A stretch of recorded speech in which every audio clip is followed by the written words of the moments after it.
Hi, I'm Kevin, 34, and this Christmas, while my family posed under the Eiffel Tower in matching scarves, I was home replacing the batteries in a blinking thermostat. Again. I didn't cry this time. Last year, I did, just a little, just once, standing alone in the kitchen while the kettle clicked off and the Christmas lights blinked like polite lies. This year, I saw the group chat light up with flight selfies, gift emojis, and "Wheels up" captions, and I didn't cry. I called the movers. I watched the steam from my tea fade into cold air, then I started making a list. When I was 29, I sold my company, yes, toilet paper, yes, during the pandemic, and yes, it was disgustingly profitable. I thought that would buy me freedom. Instead, it bought me dependence with my last name. My parents said they were proud. Then they moved in because the mortgage is lower than rent. My sister Lauren moved in too. Grad school's expensive. And claimed the home office. My brother Matt brought his free weights, his protein powder, and his truck with an insurance policy that suspiciously had my address on it. I didn't say no. I bought extra groceries. I added their names to the family Amazon. I fixed things. The toilet. The Wi-Fi. Their mistakes. Christmas last year, I stayed behind. They said, "You hate long flights, Kev." They said, "Next year." I salted the driveway. I picked up the monogrammed robes. I paid the bill that had my name on it. Next year came. They left again. No stocking for me. No present. Just a note. "Kev, can you cover the utilities this month?" Paris was a stretch. "Love, Mom." They called from the Eiffel Tower. I muted the phone. This morning, I stood in the cold kitchen and knew I'd hit my limit, not with drama, not with yelling. Just done. I made tea. I called the movers. 3 bedrooms. Label everything. The basement stays. That's mine. They'll be back in 4 days. They'll scream. And this time, I won't hand them a warm mug and pretend I'm glad they're home. This time, I'm the one holding the tickets. The movers arrived in blue hoodies and called me "Sir," which made me feel both powerful and ancient. I pointed to the bedrooms first. Lauren's was a shrine to half-started projects and full-size delusions. Vision boards. Ring lights. A stack of textbooks she claimed were essential but had never been cracked past page 10. A velvet chair she called her creative throne. I labeled each box with her name and resisted the urge to add subtitles like Fantasy Economy or Dead but Pretty. Matt's room was easier. Weights. Blender. A mattress that smelled like ambition left out in the sun. I found a lease agreement tucked into a gym bag, with my signature forged at the bottom. Cute. His boxes were heavier, dense with muscle magazines and protein tubs. The irony wasn't lost on me. All that bulk, zero responsibility. My parents' things weren't in a room. They were everywhere. Their coats in the entry closet. Their shoes under my bench. Their mail stacked next to mine like it belonged. I cleared out the second closet they'd quietly annexed. Inside, my mom's special occasion dishes and 3 unopened boxes of truffle oil. I packed each item carefully. I'm not a monster. Just done. By noon, the truck was full. Labeled. Logged. Inventoried. I gave the movers the address for a climate-controlled storage unit and paid for the first month in advance. It felt weirdly ceremonial, like I was hosting a wedding for my own spine. After they left, the house felt foreign. Huge. Hollow. Not echoing, just waiting. I walked from room to room like a museum curator reclaiming the exhibit. I opened windows and let the winter air flush out the old air, stale with entitlement, stale with my silence. Then I got to work. I changed the Wi-Fi password. Disabled the Family Prime. Cancelled every automatic payment that wasn't mine. I took a deep breath and dialed the credit card company. "Yes, I'd like to report unauthorized usage." It took 40 minutes and a mild interrogation, but the charges were flagged. I opened a fresh spreadsheet and itemized everything: utilities, groceries, car insurance, Paris flights. I printed it out. Staples and all. Then I wrote a simple cover page. "This is not punishment. This is a boundary." It was the truest thing I've ever written. On the 29th at 10 a.m., they'd be back. I'd have coffee ready. I'd have their things packed. And I'd finally say the thing I'd been afraid to say since the first time Mom said, "Kev, just help. It's what family does." No. At 10:10 a.m., on December 29th, the door rattled like a warning shot. Then slam. Then, Kevin? My mom's voice, thin, urgent, already furious. She tried her key. It didn't work. She tried it again. Rattled harder. I opened the door. She pushed past me like the house still answered to her. What is going on? She asked, eyes darting around the living room like it had betrayed her. Where is our stuff? I gestured to the kitchen island. 3 neat stacks of paper. 3 mugs of coffee. Sit. She didn't. My dad stormed in next, scarf still looped, cheeks red from wind and whatever fury he'd built up during the drive. Lauren followed, phone up like she was filming a protest. Matt cracked his knuckles. He always did that before a fight, like noise could win an argument. I stood still. I packed your things, I said. They're in storage. First month's covered. Address is on the top page. You're joking, my mom said. But her voice trembled. A crack in the polished surface. Dad grabbed a paper and jabbed at it with a finger.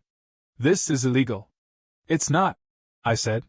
It's a termination of a license to occupy. You never had a lease. This is my house. I gave you space. I'm taking it back. Lauren scoffed. You can't evict your family. I can end an arrangement that never had an end, I said quietly. My mom swatted the paper like it might bite her. You are ungrateful. I am tired, I said. Matt let out a joyless laugh. All this because we didn't take you to Paris? No, I said, looking him in the eye. All this because you erased me in my own home. The kitchen went silent. I turned the cover sheet around, pointed to the bolded words, and read them aloud. This is not punishment. This is a boundary. My mom sat down then. Her eyes like wet glass. We're your family, she said. I know, I said steady. That's why I waited this long. The argument didn't explode. It warped. Stretched. A rubber band pulled too far. Dad slammed papers down. Lauren snapped. If this is about the Wi-Fi, it's fixed now. Matt muttered something about respect. My mom teared up and asked if I was lonely. They tried guilt. Then shame. Then nostalgia. I didn't budge. They shouted. I handed them receipts. They flinched. I stayed calm. I repeated the rule. You can pick up your boxes this week. You can't live here anymore. Finally it landed. Not with a bang, but a slow, stunned silence. They looked around the house like it was unfamiliar. Like the walls had turned against them. Then my dad said the last desperate thing he had left. You'd be nothing without us. I blinked. Let the sentence hang. Watched it settle. I ran a company that paid your mortgage for 2 years, I said. You're welcome. No one answered. They couldn't. They left in a pack. Not a family. A cluster of stunned pride and sputtered comebacks. The door clicked shut. And the house exhaled. I didn't move for a long time. Just stood there, coffee gone cold in my hand, watching the late December light hit the empty hallway like it belonged here now. Like it recognized me. I had the place cleaned the next day. Deep cleaned. The kind where people wear booties and bring vacuums with names. They found a broken diffuser under Lauren's bed leaking something that smelled like strawberry regret. A spoon Matt had apparently been using as a shoehorn. 47 hair ties in the downstairs bathroom. One of Mom's backup chargers plugged in behind the toaster like a tiny apology. After that, I called the painter. Neutral walls. No more. Harvest cinnamon. I picked a soft gray that made the whole house feel like a new person. The locksmith came last. He asked if it was a break-in. I said no, a breakout. He didn't get it, but he did his job. The house got quieter by degrees. The sink held exactly 1 mug. The thermostat finally stopped blinking. The laundry basket wasn't full of someone else's tights and gym socks. The fridge only had food I liked and actually remembered buying. And I didn't flinch every time my phone buzzed. Aunt Jo was the first to reach out. A photo of her pull-out couch made up with crisp sheets and the caption, "They'll live. You come by later. I saved you pie." Lauren posted an Instagram story from a public library. Free desk. Free heat. Then I hate you. Then JK. I didn't reply. Not everything is a conversation. Matt asked for the storage code. I sent it. He said, "Thanks. I like the brevity." My parents didn't call. But the family chat quieted. Muted, but not dead. And in that silence I grew. I applied to 2 jobs, real ones. Not empires. Not hustle. Just operations for a nonprofit that buys diapers for shelters and a logistics firm that makes boring things run on time. My kind of magic. Order. Clean lines. Schedules that make sense. I walked to the coffee shop down the street and sat for an hour just watching the steam rise from my cup. No one needed me. It was terrifying. It was incredible. That night, I sat at my kitchen island, the one that used to be command central for 100 tiny emergencies, and wrote something in big, clean letters on a sticky note. I don't let people use me. I stuck it on the fridge. And for the first time in years, I actually believed it. New Year's Eve came quiet. No fondue. No panicked grocery runs for the cheese Lauren swore had to be imported or it ruins the vibe. No Matt trying to, lightly smoke, meat on the porch and setting off the smoke alarm. No mom telling me to. Just relax, it's only money. While she poured truffle oil into a $90 pot I hadn't authorized. Just me. My house. And a pizza. Not delivery. Homemade. Badly. I burned the crust and ate it anyway, sitting cross-legged on the floor with my laptop open to a streaming countdown. I didn't even make it to midnight. I fell asleep on the couch face down in a throw pillow that didn't have pet hair or mystery glitter on it. When I woke up, it was 2025. The house was still mine. 3 days later, I got a text from my mom. Can we come by? Just me. To talk. I stared at it a long time. Then I replied, yes. But only if you wait until the doorbell rings. She arrived alone. No suitcase. No dramatic music. Just a coat zipped up too tight, eyes red from the wind. I opened the door. She stepped inside like she didn't know if she was allowed to be warm. We sat at the island. The same one where I'd handed them stacks of printed receipts and reclaimed notices. My stomach curled. I half expected her to call me cruel. She didn't.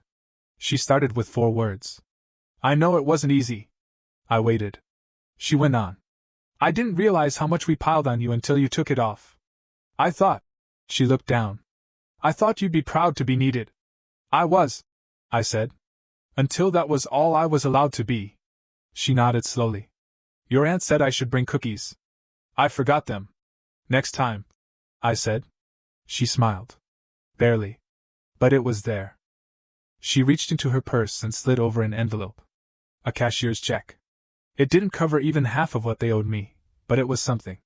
I sold the copper pots, she said. They were heavy anyway. I nearly laughed. We sat in the quiet. Then I said it. If there's a next time, it's on my terms. You don't use my card. You don't come in the back door. You leave when I say I'm tired. No surprise guests. No guilt trips. And you don't call boundaries punishment. She looked around the house like it was a museum. It's quiet. It is. She touched my arm. Light, like she was afraid of spooking something. I don't hate this version of you, she said. I'm afraid of her. Me too, I said. But I like her better. We didn't fix everything. That's not how this works. But we started something. Small. Real. New. By mid-January, the house settled into its new self. The kitchen stopped echoing with, Kev, do you have? The hallway no longer carried the scent of 3 shampoos and 1 sadness. The calendar on the fridge stayed blank by choice. I made routines. Not military type, but clean. Mondays, laundry. Wednesdays, Aunt Joe calls to remind me to eat. Fridays, coffee with Dan from 2 doors down. He used to wave and say, busy day? Now he says, peaceful over there. We clink mugs like veterans who survived a very polite war. My new job started quietly. Logistics coordinator for a shelter nonprofit. It's not glamorous, but it's satisfying. Diapers, winter socks, TP. I know the numbers. I know what gets lost when no one checks the math. For the first time in years, I work a job that doesn't require a 3 a.m. crisis text from someone who never says thank you. I get paid to help people who don't feel entitled to my help. One morning, I opened the closet expecting an avalanche. Nothing fell. Just my coat. Just my boots. I almost cried right there in the entryway from the sheer joy of predictability. Then, on the 26th, I got a photo from Aunt Joe. Caption: They'll live. In the photo, my parents sat at her kitchen table. My dad was peeling something with way too much concentration. My mom wore her reading glasses crooked, flipping through a crossword. Lauren was curled on the couch, blurry in the background, Matt on the floor next to Joe's ancient terrier, who looked suspiciously like he'd claimed Matt's lap as property. It was almost normal. Not Instagram normal. Not look at our perfect family normal. Real normal. Tired faces. Slightly mismatched socks. A half-eaten loaf of bread on the table. I sent back a single heart. Then I silenced the chat again. Not to block them. Just to remind myself I could. I stopped waiting for apologies that might never come. Instead, I built a life that didn't need them to start moving. Aunt Jo called that night. "They're fine," she said, like she knew I'd ask but wouldn't. "They miss the house," she added. "I don't," I replied. "I love this house now." She paused. "That's good, Kevin. That's real good." Then, after a beat, "You eat today?" I had. Cereal. But still.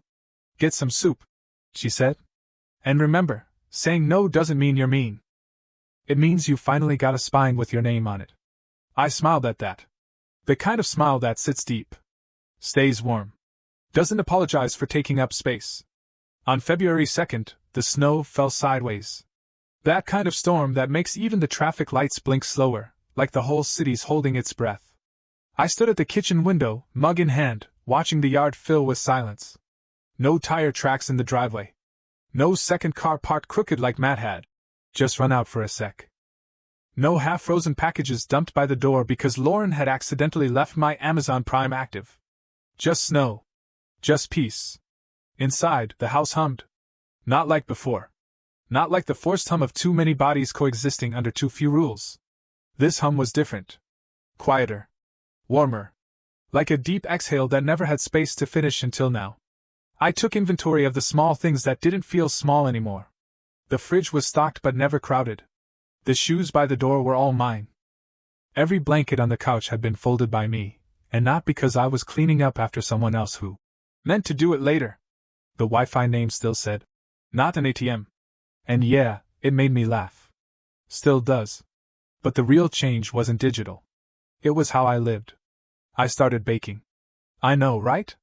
Kevin the spreadsheet king, now making banana bread like a suburban Pinterest dad. But it wasn't about the bread. It was the act of doing something that didn't end in fixing someone else's crisis. Just flour, sugar, eggs, and a timer. A beginning. A middle. An end. No interruptions. No emergencies. I stopped counting the messages they didn't send. I stopped rehearsing the versions of myself I used to shape around their needs. The reliable one. The just one more favor, Kev guy. The emotional mop. The bank account with a face. Instead, I built routines that made me feel human. Waking up at 6 because I wanted to. Walking the block just to watch the sunrise. Reading, not articles, not policy memos, not tax emails, actual books. Fiction. Characters with arcs that didn't end in debt or guilt. I told Aunt Jo about one. She cried. Said she hadn't seen me read a book since college. Said, "You're coming back to yourself." I told her, "No. I'm finally meeting him." And that's the truth. Because the me who lived before, the version my family depended on, wasn't really a person. He was a function. A utility. Reliable. Predictable. Plug him in and things work. Until I stopped working for them. Until I started working for me. They still pop up sometimes. My mom drops recipes into the chat like little white flags. "Thought you might like this soup. It doesn't freeze well, but it heals." Matt sent me a photo of the dog he found again. Different one. This one with ears too big and a name that sounds like a side dish. This one's chill, bro. No vet bills. Yet. Lauren once texted, "Library co-working is brutal." But I'm learning to love my thermos. I get it now. Boundaries, I mean. I didn't reply. Not out of spite. Out of practice. Not everything needs my attention anymore. Not every soft pitch needs to be caught. Sometimes silence is the only reply that doesn't undo the growth. And you know what? They've started adjusting. No more surprise charges. No more Paris flights in my name. No more passive-aggressive notes on almond milk. Just slow changes. Real ones. One day in March, my dad called. Not to argue. Not to ask. Just to ask how the thermostat was working in the storm. "I remember you said it blinks," he said. "I saw a thing online. There's a setting. I already fixed it," I said, gentle. He paused. Then chuckled. Of course you did. A few beats of silence. Then, good. I'm glad. Click. No guilt. No debt. Just a call. The kind that feels like a person remembering you exist outside of usefulness. It was nice. Not groundbreaking. Not forgiveness wrapped in ribbons. Just nice. And that's where we are now. Not healed. Not perfect. But real. They're over there. I'm over here. We speak when there's something to say. We don't when there isn't. I don't walk on eggshells. I don't fix things I didn't break. I don't apologize for locking a door they didn't respect. Because that door? It still locks. But now it opens too, on my terms. And when I open it, it's the people who knock. Not barge. Not assume. Not demand. People who ask if I want company instead of announcing. We're staying. People who bring pie instead of bills. People like Aunt Jo, who comes every other Sunday with lemon cookies and gossip that sounds more like weather reports. Or like Dan from 2 doors down, who brings an extra coffee and tells me about his son's soccer team like I'm someone worth telling. Or like me. The me I found under the rubble. The me who doesn't flinch when the group chat lights up. The me who finally understands. A boundary is not a wall. It's a door with a lock that works. And I, Kevin, 34, former toilet paper tycoon, current human being, am the one holding the key. That's not cruelty. That's care. And for the first time in a very long time, this house isn't just mine. It knows me back. It holds the quiet like a promise. And when the heater kicks on and the walls don't vibrate with someone else's needs, it hums. Soft. Steady. Whole.